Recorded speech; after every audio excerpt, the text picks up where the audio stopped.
नमस्कार, मैं रचना शर्मा। चढ़ती कला टाइम टीवी देख रहे सभी दर्शकों का स्वागत करती हूं। आप देख रहे हैं हिंदी टॉप न्यूज।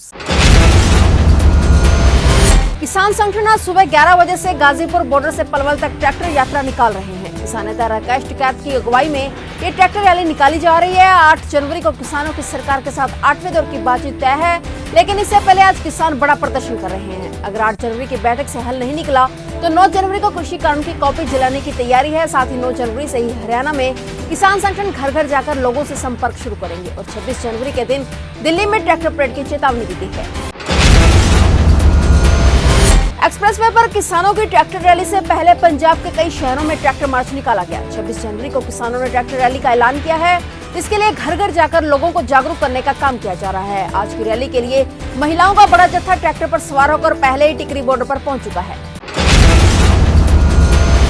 किसानों की तरफ से आज की जा रही ट्रैक्टर रैली को देखते हुए पुलिस की ओर से जबरदस्त बंदोबस्त किए गए हैं। हरियाणा और गाजियाबाद की पुलिस ने एडवाइजरी जारी किया और एक्सप्रेसवे के ट्रैफिक को डाइवर्ट किया गया है। हरियाणा से आने वाली गाड़ियां करनाल और पानीपत की ओर से यूपी की तरफ डाइवर्ट की जा रही हैं। डीएम के नेता एमके स्टालिन ने किसानों के समर्थन में ट्वीट करते हुए मोदी सरकार पर निशाना साधा है। उन्होंने कहा है कि जब आप करोड़ों रुपए खर्च करके नई संसद बना सकते हैं तो किसानों का कर्ज क्यों माफ नहीं कर सकते हैं।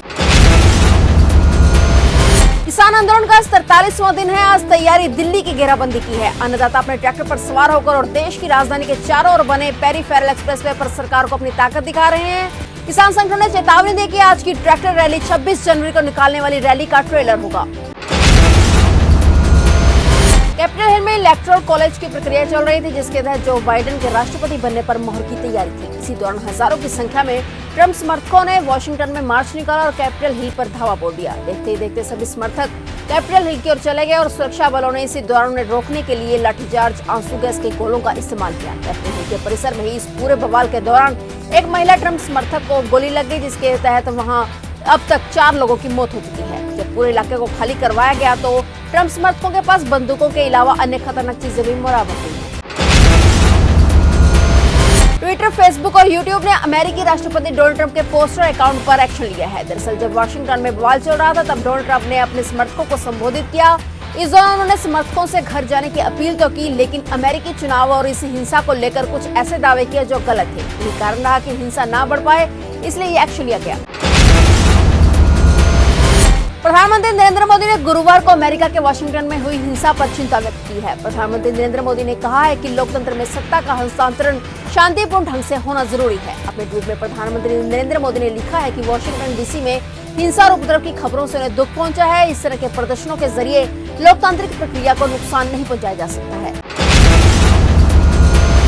वायरस संकट के बीच प्रधानमंत्री नरेंद्र मोदी एक बार फिर 8 जनवरी को बड़ी बैठक करने जा रहे हैं। दरअसल कोरोना के चलते कई मोर्चों पर अनिश्चितता के बीच प्रधानमंत्री नरेंद्र मोदी शुक्रवार को प्रमुख अर्थशास्त्रियों और विभिन्न क्षेत्रों के विशेषज्ञों से उन उपायों पर चर्चा करेंगे जिन्हें वृद्धि को बढ़ावा देने के लिए आगामी बजट में शामिल किया जा सकता है। पिछले 4 दिनों से लगातार जारी बर्फबारी से जम्मू कश्मीर में आफत मची हुई है। ठंड से बुरी तरह से लोगों का हाल बेहाल हो गया है। सड़कों से लेकर घरों तक बर्फ की चादर नजर आ रही है। वही रास्तों को साफ करने का काम जारी है। इस बीच प्रशासन ने पेट्रोल डीजल की लिमिट फिक्स की है। जम्मू और कश्मीर प्रशासन ने घाटी में ऑटोमोबाइल और खाना पकाने के ईंधन के राशनिंग का आदेश दिया है। और अपडेट्स लेकर फिर से हाजिर होंगे, क्योंकि समाचार का सिलसिला यहाँ कभी नहीं थमता।